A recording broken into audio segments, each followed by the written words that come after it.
Eric Keller here, Enthusiast Auto Group. Today we're at EAG's HQ and I have a super special car to share with you that is nothing short of a record setter for a whole lot of reasons. It is this 2003 carbon black on Silverstone E39 M5. It has a whopping 3,157 miles. It's a really special car that I'm super thankful. We received a phone call from a fellow BMW enthusiast that decided that this car should be preserved and called us to give us that opportunity. And well, I don't know exactly what to do with the car for the fact that I don't know that we're going to see many that are better than this moving forward. It is the second lowest mileage E39 M5 EAG has acquired in our history. It's brand new. Exactly brand new. It's going to go through EAG's Rejuve program, and I am very, very excited to share it and show it to you, as well as take a quick tour through the EAG workshop, show you some other cool stuff that's going on. Speaking of cool stuff, we've got a 55 Chevy, of course, blowing by the workshop, and no shortage of other really cool cars here to share with you today. But this car is, well, it's just an absolute garage queen. And that's exactly how the original owner decided to enjoy the car. The original owner and the only owner is quite a notable jazz musician, playing the piano, has played Carnegie Hall many times. In speaking with several enthusiast friends that know music like I know M-cars, he's a big deal, and his enjoyment was not necessarily piloting this E39 M5 or the other cars that he had. Rather, he just appreciated it for its design, its engineering, its, well, just masterful craftsmanship. And while he's getting up there in years and having some life changes that just happened to us all, I'm super happy that we're able to continue and carry on this torch for this car and ensure that the next owner loves it as much as, well, he did. And I'm still not sold that we probably won't maybe just keep this one in our stable. I mean, I don't know that we're going to have a better reference car to use when we're measuring the Rejuve program that is going on every day in this workshop and the next up the street here. And all of these cars that either have gone previously through the Rejuve program, most of them actually have at this point. The Silver M5 has. This 850 CSI has just arrived. This is a fresh arrival, just 20,000 miles. This one is a repeat visitor, fresh arrival. This is a repeat visitor, fresh arrival. And we have a Sport Evo that's just getting ready to head out for delivery, a sunroof delete actually. And our semi-local client has just arrived with his very sweet lowboy rollback trailer there to load said Sport Evo. And you know, this car is, I think, the nicest that the market will probably see moving forward. I don't know that there are many lower mileage examples still out there. It's the Silverstone interior that is still, I mean, just, you know, let me just pause on that for a second. It's, I can't communicate it through the video, but it's just super, super supple. Even the steering wheel. I mean, let's take a look here closely. Look at the stitching. There's found an imperfection. See, perfection does not exist. We'll certainly condition and actually make that quite a bit better, but that is probably the worst mark on the entire car. And here we are with a whole 3,157 miles. I can't communicate the smell in this car through the YouTube medium here, but I can hopefully communicate some of the enthusiasm that I have for. You can tell he is in love. It's been a couple weeks since he's seen the car he's purchased several months ago, and now that his garage project is well underway, it's time to take that baby home. I can't help but think of the video with the BMW commercial from, I think, the UK, the jet car commercial. I haven't determined if that was a jet black or a carbon black M5, but has to be the best E39 M5 commercial of all time, where they're chasing a jet car in the salt flats, and the M5 was the only suitable camera car available, which really goes back to BMW M5 history, especially the M5 wagon that EAG has just recently sold, our Santorini, that's hiding somewhere around here. That wagon was used quite heavily, not our specific, but that wagon chassis, that model was used quite heavily for filming, given the dual sunroof panels, and somebody could stand up in the back seat out the back and have a camera hanging out. But the cameras were all strapped to, I think, the passenger rear door in that film and commercial, and it's just totally cool that, you know, this is nearly a 200-mile-an-hour car, and this is, well, what they looked like back 17 years ago. It's a really just factory fresh car that cosmetically doesn't have much anything to validate that it's not brand new, outside of, well, a couple small imperfections, as we've already clearly noted, one on the interior. And it's going to go through EAG's full program. I have seen this, actually our 309-mile car. I've got pictures of the fog lights too. They do this like kind of swirly, foggy thing when they haven't been driven a whole lot, and I guess heat cycled. So there are some really interesting, unique things that some of the low mileage cars will suffer from. And I don't know how many times I've heard or had the conversation of, you know, man, it's just a sin never to use that car, and it's got to have so many problems because of it. And while you're not totally wrong on some of the older era cars from a technology and engineering standpoint, I will tell you that there's a lot of cars that have had really low mileage at one point and then now have come back to EAG with a lot more miles on them, and all the service history to boot, that would beg to differ.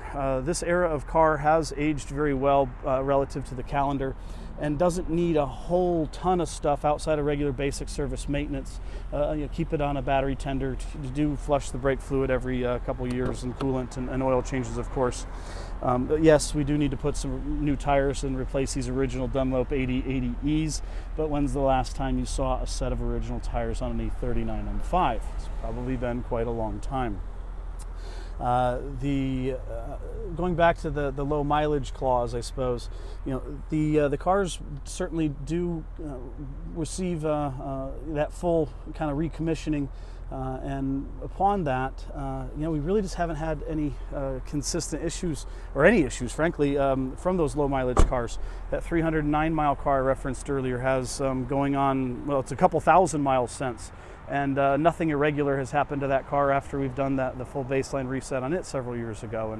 And that kind of actually is a good example on the silver M5 here. This car had just 10,000 miles on it 3 years ago, and now it's sitting at about 35,000 miles, thanks to Mike, the most recent Enthusiast owner we sold this car to, taking a fantastic level of responsibility and care of the car, to the point of, well, driving it. And that's certainly been, I'm sure, a great chapter of this car's life, and especially a lot of memories for him. He did put clear bra on the front end as soon as he got the car down in Texas, and it's literally right off the truck, sticker still in there.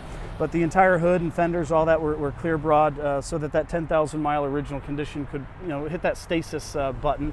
And as we go through and do another round of rejuve on it, it's going to certainly well, be ready to go to have another, you know, 15 to 25,000 miles put on it by the next guy if they so choose. Moving on through, and we're going to take a little workshop tour here in a second. This is the 850 CSI that just arrived. It's something we imported from Mexico City.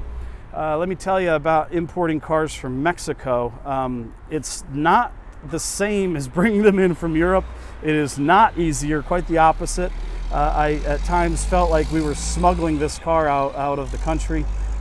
It was a bit nerve-wracking. The policies and things are just very different than what we're used to. And well, I'm really glad that it made it here safe and sound without any consequences, especially you know, getting well, hijacked, because that was actually a conversation we had with several of the agents, and yeah, it's a fantastic car that is, I didn't know Mexico City was so high up. It's kind of like Colorado, and so the car's preservation level has been very, very high.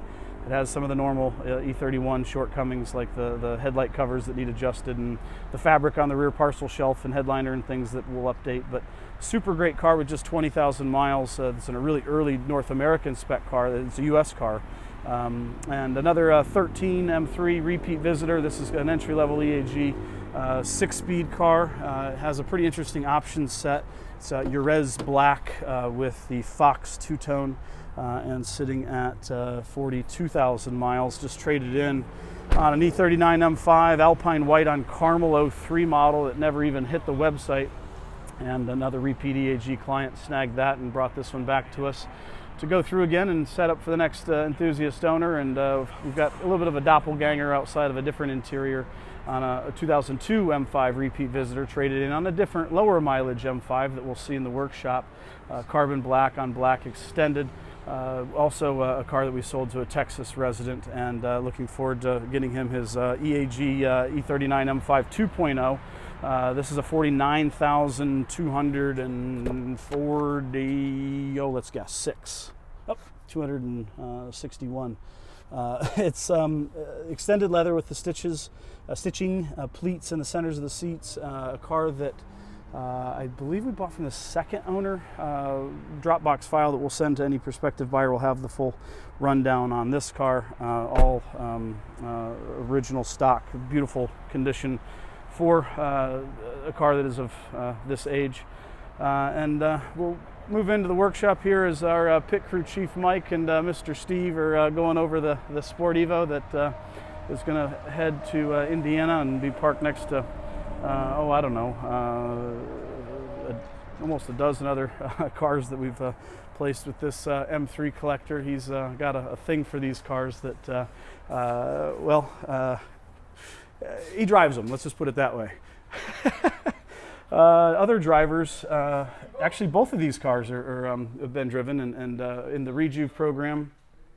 The Alpine White is a 150 some odd thousand mile car, and this is about a 25,000 mile car. Both Enthusiast owners shipped these cars. This was a recent acquisition that was for sale up in northern Ohio, and is going to starting the Rejuve program at 25.7. And 155, I think, on this one. Getting its subframe bushings, probably do the rear control arm bushings, of course, while we're there. And Kent has just started the process here. I don't know how many of these jobs Kent has done, but it's got to be in the hundreds at this point. And right next door, we have another E39 M5, a recent sale. Congratulations to Deborah and Mr. Bob, previous E39 M5 owners. This Le Mans on Le Mans 03 is just finishing up EAG's final rounds of quality control and final rounds. It's going to go through the detail program here very shortly, and is on its way out east to another loving enthusiast home, as is another M3 lightweight. Congratulations to Vince down in Florida. His garage is also finished. We do have a storage program for those that are not quite ready to take delivery of their car, but the right car has come up and is available now. You can't time the market. The only really filter you get when buying rare cars like this is a quality control one. And this one is actually a higher mileage lightweight than what we normally deal with. This is a 75,000 mile example that has previously completed EAG's full Rejuve program, and we're going to do another quick refresher before sending it down south to Florida. It's just fresh out of the super secret warehouse number 2.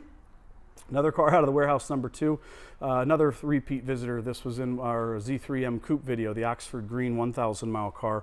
This is a 2007 that we acquired, I believe, from the first owner, and have sold it to the second and the third, now heading to another Deborah in California this time. 18,000 miles on this beautiful car that's going to be driven a couple thousand miles a year in sunny Southern California, and I'm sure serve her extremely well. It's going to have another fresh full service and be a third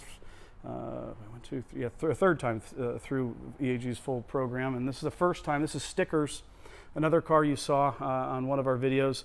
Headlights coming out to have the adjusters done, intakes off, giving some room for some dyno breathing apparatus that's going on. This was the car that was traded for with that carbon out front, the 49,000 mile car. The stickers here has 34,000 miles, and no shortage of service pedigree and regiment to follow along, and another pile of dyno gear to be installed. This way, you know, he bought the car, the Carbon that is, to try the E39 M5 out, make sure that it was going to be a match made in heaven and be a car that he's going to want to keep for a very long time. And that's something we do with a lot of guys and gals that aren't totally sure they want to buy their best top-level car right up front and marry that car early on. And so if we have one that's going to be a bit more able to be used and driven at a lower price point, try the shoe on, make sure it fits. And if it does, then of course we will certainly be happy to upgrade your position when the opportunity presents. I suppose we might as well do one quick lap through the other staging area here and the awning with not enough light to be able to do it well, but another E39 M5 that's just arrived going through the program. Dine-in Stage 2 Z8. Congratulations to Michael, repeat client in California. That one's going through the process and program as well. 2 more E39 M5 new arrivals, as well as a Phoenix Yellow Z3M Coupe, one of I think just 21 of those built. So how's that for a whole bunch of EAG first looks in this M5 video? The blue 850 CSI Euro. I guess I should congratulate another repeat EAG client, Serge. This car's going through final rounds of quality control, final drives coming up next, and can't wait to get some seat time behind that one. As well. If we have time, we'll do a video on the red CSI if it doesn't sell beforehand. And if you're interested in any of these E39s, any of the cars you've seen today, you know what to do. Pick up the phone, drop us a call, send us an email. The information there on the screen will get a hold of me direct. I am appreciating everybody's support with these videos. These are all, nothing more than just another day at EAG, and love sharing it and having the feedback, and absolutely love doing this every day with these great cars and meeting so many really awesome enthusiasts that love these cars as much as we do. And the preservation approach that we've taken, I'm super thankful for, given the really cool cars that we've been able to keep in our network and keep in the right loving enthusiast homes. And so certainly would love to continue that path for any car that you have that is ready to find that next loving enthusiast. So thanks for tuning in. Stay tuned for more, and see ya.